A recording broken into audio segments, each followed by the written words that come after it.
Welcome back. Now we answer questions we receive from you, our viewers. If you have a question, visit our website, QuranSpeaks.com.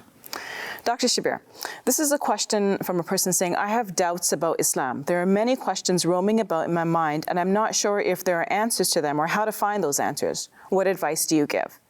Well, the first advice I would say is that, I would say, look, it's normal to have doubts. So don't get too worried about it. Okay, oh my God, I have all of these doubts. Am I a good Muslim? No, it doesn't mean you're a bad Muslim. It means that it's natural. You're thinking and you're a human being. Yeah, exactly, you're a human being.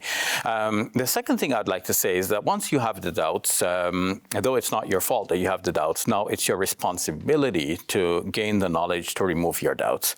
So Imam al-Ghazali, rahimahullah, in his book, may God have, rahimahullah means may God have mercy on him. Yes. It's an honorific that we mention as we mention the names of our savants.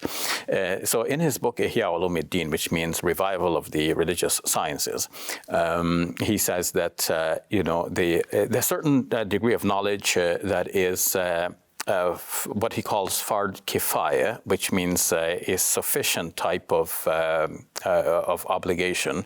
I have to explain that. If it's a type of knowledge which has to be present in the community, if some people have the knowledge, the community has absolved itself of responsibility in that regard. If nobody has the knowledge, then the community is all at fault. So that means the community has to make sure that there are some representatives who have this knowledge and they can become the source through which that knowledge is dispensed to the rest of the community. So some reference sources, let's say some imams, some scholars who can guide the community. But not everybody is going to attain that level of knowledge, obviously, because people are specialists in various fields. But then there are certain aspects of knowledge which each individual is responsible to have. So, for example, we have to pray. So if you have to do an obligation, it is also necessary for you to learn how to do it properly. So that becomes what is called fard ayn. The knowledge of that becomes a responsibility on each individual. They have to know how to do their prayers on their own.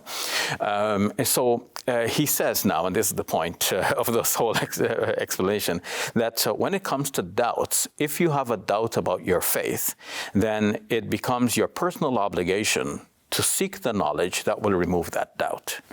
So, of course, that obligation might be fulfilled by consulting somebody who has already studied the issue. And, of course, in this vein, we, prize the fact that, and we feel honored that the questioner has turned a question to us. Here's my problem. What if a person asks and doesn't find a sufficient answer, and then asks again and still doesn't find a good answer? Because even people who are very, very knowledgeable sometimes don't know the answers to things, right?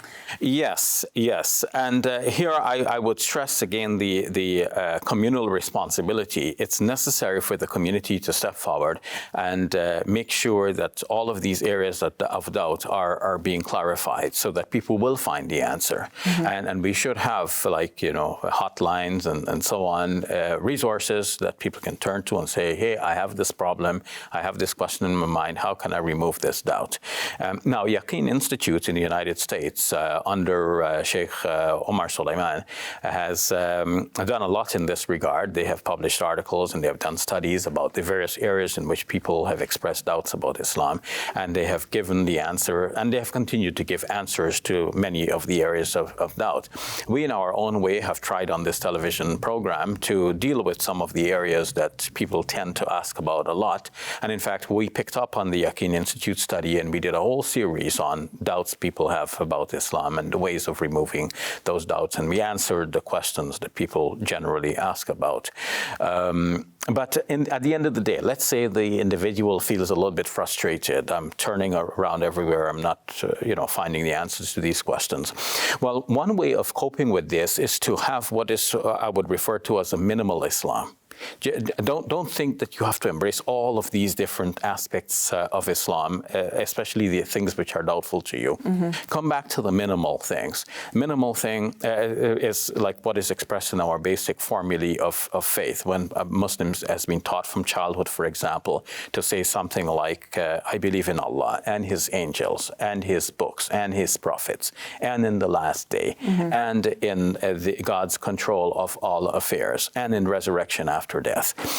So these 7 items, which can be reduced to 6 if we combine 2 of them, as has been done, these are the very basic presuppositions of our faith. Mm-hmm. So if that's all you can reduce it to, then at least you know I'm a Muslim. These are my central beliefs, and these are not the things that worry me. Does that make you a basic Muslim, or could you be a good Muslim in that circumstance? Well, you can be a good Muslim too by maintaining the various basic practices of Islam. For example, praying, fasting, giving charity, performing the Hajj when this is possible. Right now with COVID-19, this is a challenge. Mm-hmm. But when the season opens up, and once in a lifetime to perform the pilgrimage. So these are referred to as the pillars of Islam. So sometimes it comes down to just doing these minimal things and not worrying about the other peripheral issues. Thank you for that, Dr. Shabir. You're welcome. And of course, finally, we should say, don't be satisfied with always being the minimal, but continue to learn and to grow. Mm-hmm. Thank you for that reassurance and that advice. Thank you. You're welcome.